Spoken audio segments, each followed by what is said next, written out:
What is up, y'all? Welcome on back to my final recap and review of the miniseries Chernobyl, which you can find on HBO Max.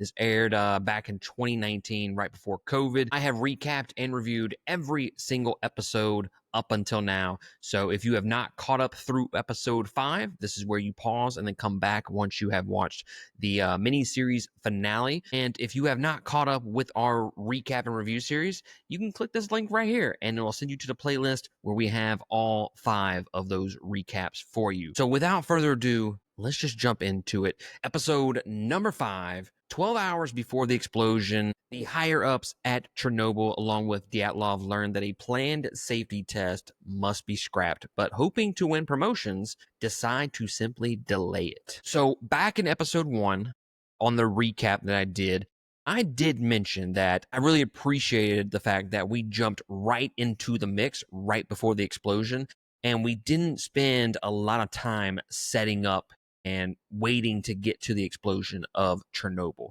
So this episode does a great job of bringing us back into the mix of what happened right before the events of episode 1. I think the writing for this series has just been absolutely phenomenal. And I think the pacing, along with the storytelling aspects, how now they are going back to before episode 1 and kind of showing us that Dyatlov was really pushing this test to get a promotion. And with the storytelling aspects here of us going back, we now care about all of these characters. We care more about what's going on at Chernobyl and the surrounding cities. And now that we can go back and see what life was like before the explosion, I think that works better in the storytelling sense where we actually care about what's going on. If they would have just done that right out the gate, I don't know if it would have had the same impact. So it's nice to see, to finally go back and see what life was like prior to the explosion, prior to all the radiation and stuff like that. I appreciate the fact that they're playing with the chronology here, with how these events unfolded. Instead of getting a straight up what happened from point A to point B, I like that we're kind of changing things up here with all these episodes. And this episode really focuses on what these people did wrong to cause the conditions that eventually led to the Chernobyl disaster.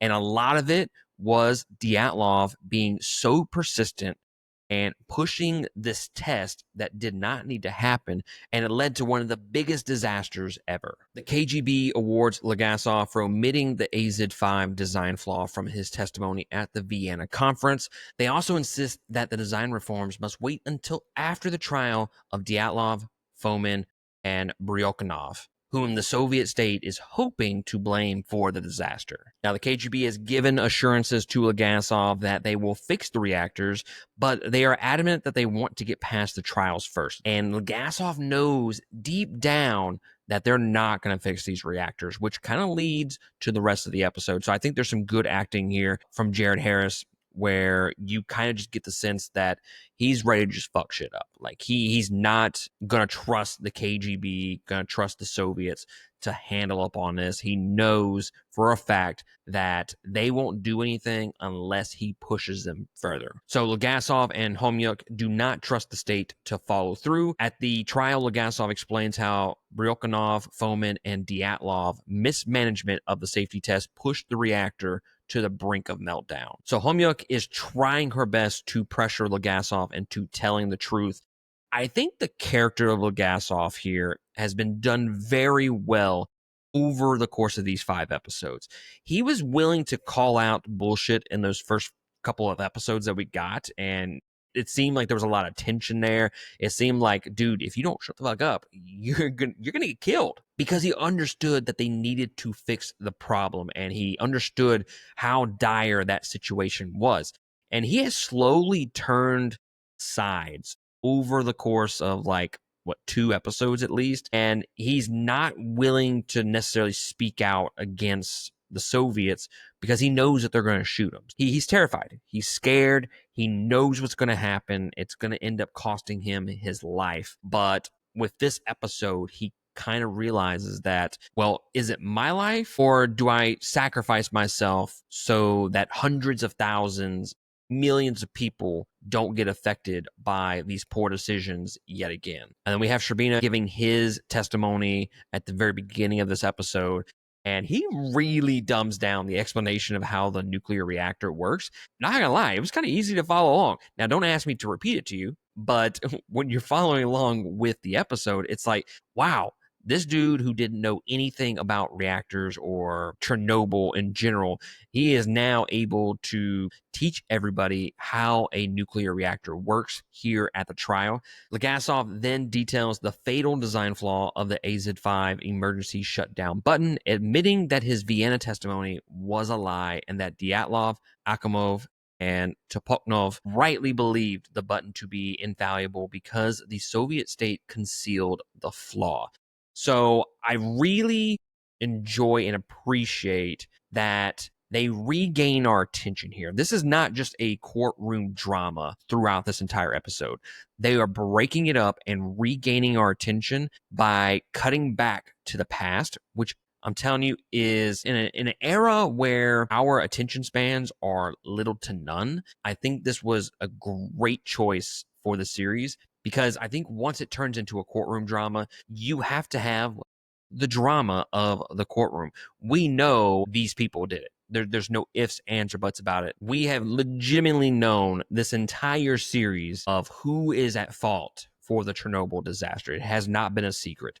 So going into a trial like this, it kind of cuts all that tension. So a great way to kind of bring your attention back to the show, back to the matter, and build a little bit of tension there is to cut back to what happened prior to the explosion. And it's kind of crazy how the events unfolded that led to the explosion between the people not knowing how to perform the test and then key sections of the manual being crossed out like you're not supposed to follow those directions. Like, I'm telling you, if I see something crossed out, that means, okay, don't read this. This is bullshit. Or especially if I have a construction. Well, they are now being told to follow those crossed out sections.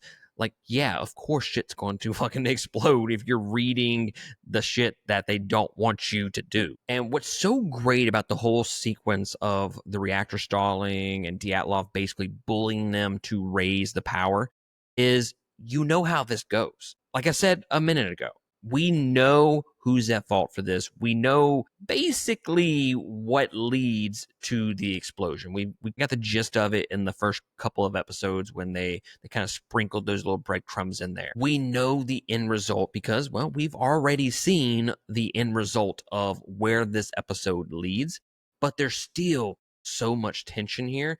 Dyatlov, such a dick, and really doing everything he can to perform the test because he doesn't want to be considered a failure and he wants to get that promotion. So again, all of this comes back to Dyatlov being at fault here. And then once Legasov admits that he lied on his Vienna testimony, the trial goes on recess. He ends up going out into like the courtyard area and he's sitting on a bench.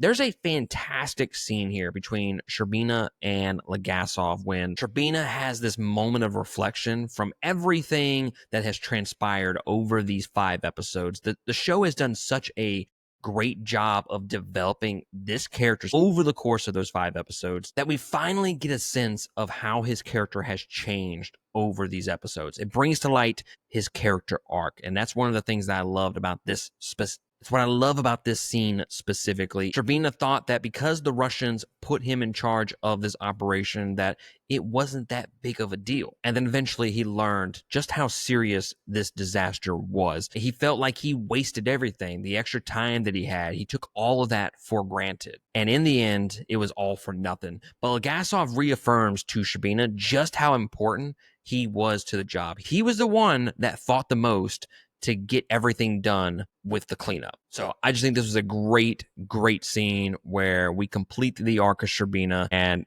I gotta say, like, just an overall through 5 episodes, that character was just phenomenal. I loved it every time that he was on screen. Now, Skarsgård is just one of the more underrated actors out there today. In fact, he's one of my favorite actors. I love it with just about anything that he's in. He's usually really great.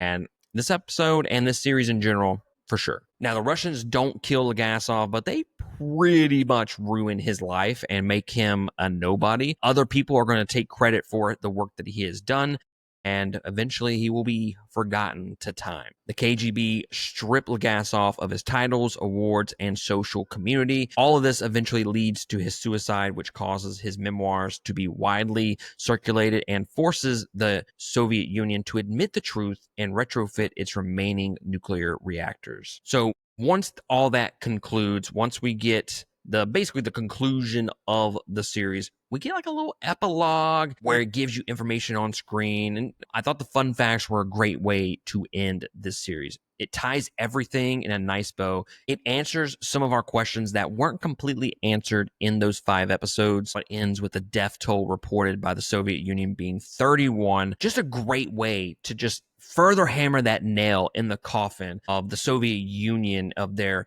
ignorance and arrogance in this situation, that even through it all they can do is muster more lies. The whole disaster is centered around lies. And at the end of the day, the Soviet Union, they're going to die on the hill, and they're going to continue to lie even though people know that they're lying. So overall, I think this was a great episode. There is not an episode in this miniseries that is weak. They're all 5 truly phenomenal episodes of television. And I would put this up there with any miniseries, any TV show, honestly, not just miniseries, of some of the best written episodes ever. And what's crazy is Craig Mazin, who wrote this entire series, also wrote The Last of Us, and we got season 2, which was pretty much doo-doo. I'm very curious to know if the writing of that show is going to improve now that Neil Druckmann has left the series as being a full-time writer. But Craig Mazin was firing on all cylinders with this series. Again, I think you have to put that in the conversation of best miniseries, best TV shows, best seasons of TV, whatever you want to call it. I think it's up there in the conversation of the best of all time. This is a truly phenomenal show. It is some of the best writing, some of the best acting. The set design, the costumes are so great from episode 1 through 5. And there's so much tension throughout all of these episodes, even though you know what's going on. There's so much dread feeling every single episode. I keep thinking about those scenes with the dosimeters where it's just clicking and clicking and clicking, and it gets more rapid throughout the scene. Those scenes right there, some of the best shot, best scenes of a TV show of all time. The dread, the horror that it fills you with those scenes and puts you on the edge of your seat and makes you a little clammy is just a testament to just how fantastic this series is. And honestly, I can't say enough good things about it. It was a great rewatch. It was a great series to recap and review. I'm glad I did it for sure, because it definitely gives me a better appreciation for the show in comparison to when I watched it for the first time back in 2019. But guys, what did you think about episode 5 of Chernobyl? Liked it? Love it? Do you think it was a good ending to this series? And also, let me know down below of what you thought about all 5 of these episodes. Where does it rank among your favorite TV series of all time? And while you're there, hit that like and subscribe button. Really helps us out, and we'd greatly appreciate that. But that's it, guys. That's going to conclude my Chernobyl recap and review series. I'm still recapping and reviewing Shogun, and I'm trying to figure out what the next series is. Watchmen is out there. I was thinking about doing that. Peacemaker is on the horizon. I may go back and watch some of those episodes. I don't know. We'll take a couple weeks and kind of figure it out from there. But I really do appreciate y'all joining me for this series. With that being said, that's going to be it for me. I will catch y'all next time on the next one. Laters.